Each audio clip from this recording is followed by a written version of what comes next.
சந்தோஷமா இருக்கும்.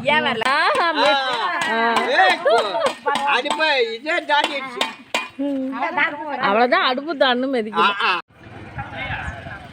பாருங்க, பட்டி விட்ட உடனே எல்லாருக்கும் அந்த பொங்க பானை சாப்பாடு வைப்பாங்க. பூசணிக்காய் தான் ஃபேமஸ்.